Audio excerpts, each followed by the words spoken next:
وما أرسلناك إلا رحمة للعالمين۔ یہ قفس بھی مجھ کو عزیز ہے، یہ قفس بھی مجھ کو عزیز ہے، یہاں جی تو لوں گا قرار سے۔ مجھے نہ لے چلو چمن میں ڈرا ہوا ہوں بہار سے۔ یہ قفس بھی مجھ کو عزیز ہے، یہاں جی تو لوں گا قرار سے۔ مجھے نہ لے چلو چمن میں ڈرا ہوا ہوں بہار سے۔ معزز سامعین کرام، اللہ تعالیٰ کے حضور دعا ہے کہ اللہ تعالیٰ جو الفاظ میری زبان سے ادا کروائیں، حق اور سچ ادا کروائیں، اور مجھے اور آپ کو اس پر عمل کرنے کی توفیق عطا فرمائیں۔ سامعین کرام، آج ہمارے معاشرے میں سے علم دین کم اور بہت ہی کم ہوتا چلا جا رہا ہے۔ آج ہماری نیو جنریشن کو، ہماری آنے والی پیڑھی کو اتنا بھی علم نہیں کہ ہم نے نماز کیسے پڑھنی ہے، نماز پڑھنے کا طریقہ کیا ہے، قرآن حکم کیا دیتا ہے، حدیث حکم کیا دیتی ہے، اور یہاں تک کہ ہمیں یہ بھی علم نہیں ہوتا کہ جو حدیث میں نے سنی وہ ضعیف ہے یا صحیح ہے، وہ حدیث بھی ہے یا نہیں ہے۔ ایک چیز یہ ہے، ایک حدیث صحیح ہے اور ایک حدیث ضعیف ہے، ان دو حدیثوں کے علاوہ حدیث ہوتی ہی نہیں ہے۔ صحیح حدیث کا مقصد یہ ہے جسے بار بار آپ صلی اللہ علیہ وسلم نے کہا ہو، بار بار آپ صلی اللہ علیہ وسلم نے کر کے دکھایا ہو، اور بار بار ایک ہی بات کا حکم دیا ہو، اسے صحیح حدیث کہتے ہیں، اور اس کے گواہ کئی صحابہ کرام رضوان اللہ تعالی علیہم اجمعین ہوتے ہیں۔ اور دوسری ہے ضعیف حدیث، جس کے گواہ اتنے نہیں ہوتے، یا ایک صحابی راوی ہوتے ہیں، دو ہوتے ہیں، تین ہوتے ہیں، زیادہ راوی نہیں ہوتے۔ بعض اوقات یہ ضعیف حدیث ہوتی تو حدیث ہے، مگر چونکہ بار بار اس کا تذکرہ نہیں ہوتا، اس وجہ سے اسے ضعیف حدیث کہتے ہیں۔ ہم لوگ یہ سمجھ لیتے ہیں کہ جو حدیث صحیح ہے وہ تو حدیث ہے، جو ضعیف ہے وہ حدیث نہیں۔ صحیح حدیث کی قدر ہے، ضعیف حدیث کی کوئی قدر نہیں، مگر حقیقت یہ ہے کہ ضعیف حدیث بھی حدیث ہی ہے، مگر اس کا تذکرہ، اس کا حکم، اس کے گواہ زیادہ نہیں، اس کا حکم بار بار نہیں دیا گیا۔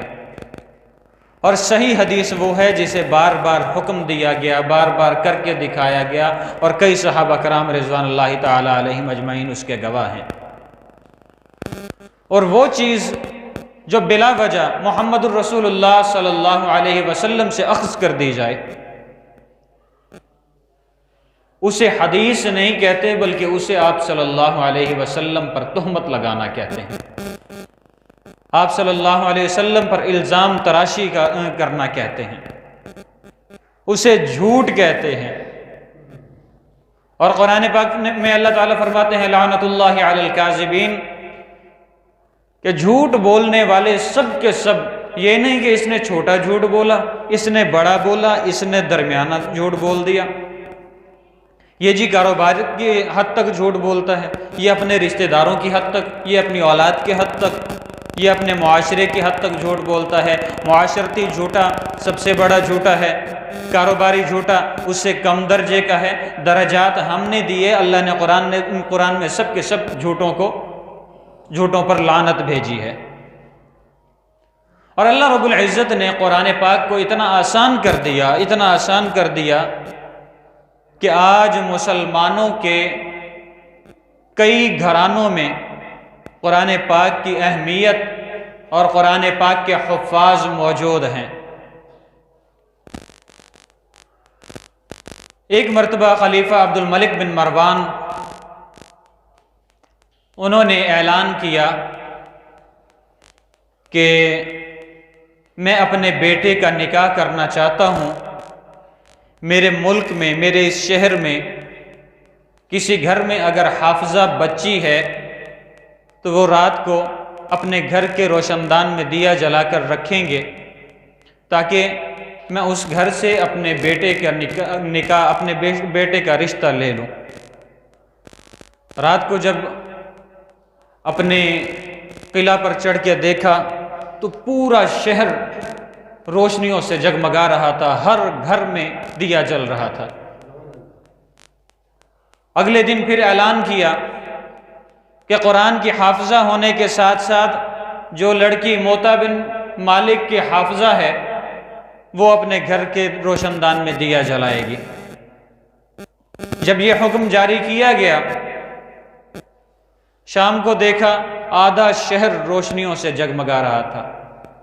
موطا بن مالک کو چھوٹی سی کتاب نہیں بلکہ بہت بڑی وسیع کتاب ہے، جس میں انسان کی پیدائش سے لے کر انسان کی موت تک کے ہر مسئلہ موجود ہے، ہر حکم موجود ہے۔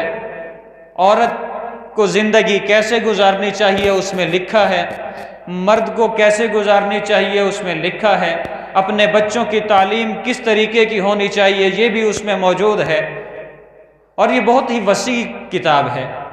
آدھا شہر موطا بن مالک کا اور پورا شہر قرآن کے حافظات کا موجود تھا۔ آج اگر یہی حکم ہم میں سے کوئی کسی پر لگا دے، کسی علاقے پر لگا دے، اللہ کی قسم اس گھر، اس محلے کے چوتھے حصے میں سے بھی حافظ نہیں پیدا ہوں گے۔ پھر جب اپنے بچوں کو ہم حافظ نہیں بنا سکتے، اپنے بچوں کو قرآن پاک کی تعلیم نہیں دے سکتے، اپنے بچوں کو حدیث کی تعلیم نہیں دے سکتے، تو یاد رکھنا ہماری آنے والی نسل کا کوئی اعتماد نہیں کہ کس وقت کس لہج پر چلے۔ قرآن پاک میں اللہ رب العزت کا فرمان ہے، کنتم خیر امت اخرجت للناس تأمرون بالمعروف وتنہون عن المنکر وتؤمنون باللہ۔ تم بہترین امت ہو۔ کس وجہ سے بہترین بتایا گیا؟ ایک دوسرے کے گریبان پکڑنے کی وجہ سے، ایک دوسرے پر تہمت لگانے کی وجہ سے، محلے میں ایک جیسا بن کے نہ رہنے کی وجہ سے۔ حضرت عمر رضی اللہ تعالیٰ عنہ کے دور میں ایک شخص شام سے لے کر مدینہ منورہ تک سفر کر کے آیا۔ آپ رضی اللہ تعالیٰ عنہ نے پوچھا، نوجوان شام سے چلے مدینہ منورہ پہنچے، راستے میں لوگ کیسے پائے؟ جواب ملا کہ امیر المومنین شام سے لے کر مدینہ منورہ تک سب کے سب ایسا محسوس ہوا جیسے ایک باپ کی اولاد ہوں۔ اور آج اللہ کا قرآن بھی وہی ہے جو عمر رضی اللہ تعالیٰ عنہ کے دور میں تھا۔ اس وقت قرآن دوسرا نہیں تھا، یہی قرآن تھا۔ اس وقت اللہ بھی یہی تھا جو آج موجود ہے اور قیامت تک موجود رہے گا، اور قیامت کے بعد بھی اللہ کا وجود رہے گا۔ ہمیں بہترین امت کیوں کہا گیا؟ کیونکہ تم لوگوں کو برائی سے روکتے ہو، اچھائی کی طرف لے کر آتے ہو۔ اس وجہ سے کیا کہا گیا؟ تم بہترین امت ہو کہ ایمان والے بھی ہو، برائی سے منع بھی کرنے والے ہو، نیکی کی طرف لانے والے بھی ہو۔ آج ہمارا معاشرہ ان تمام چیزوں سے پیچھے صرف اس وجہ سے ہے، علماء سے ہمارا کوئی تعلق نہیں۔ ہمیں مولوی برا لگتا ہے، غلیظ سے غلیظ ترین گالی اگر کسی کو دینی ہو تو ہم مولوی کو دینے میں جھجکتے نہیں ہیں۔ یہی وجہ ہے کہ ہماری اولاد میں علماء کی قدر نہیں، ہماری اولاد میں قرآن کی قدر نہیں، ہماری اولاد میں حدیث کی قدر نہیں۔ ہم اپنے بچے کو ڈاکٹر، انجینئر بنانا چاہتے ہیں، وکیل بنانا چاہتے ہیں، جج بنانا چاہتے ہیں، وزیر بنانا چاہتے ہیں، مشیر بنانا چاہتے ہیں، حافظ نہیں چاہتے، عالم نہیں چاہتے۔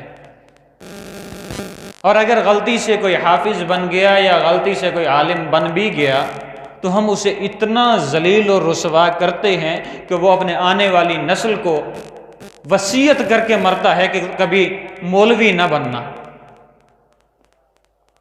کس وجہ سے؟ کہ لوگ بد نظری سے دیکھتے ہیں، لوگ بے عزتی کرنے کے لیے تیار رہتے ہیں۔ پچھلے ہی دنوں ایک دوست سے ملاقات ہوئی، انہوں نے بتایا کہ ہمارے مدرسے میں ایک قاری صاحب آئے تھے، انہیں کوئی جگہ نہیں مل رہی تھی، ہمارے مدرسے میں آئے جگہ ڈھونڈتے ہوئے، اس وقت ہمارے پاس جگہ موجود نہیں تھی،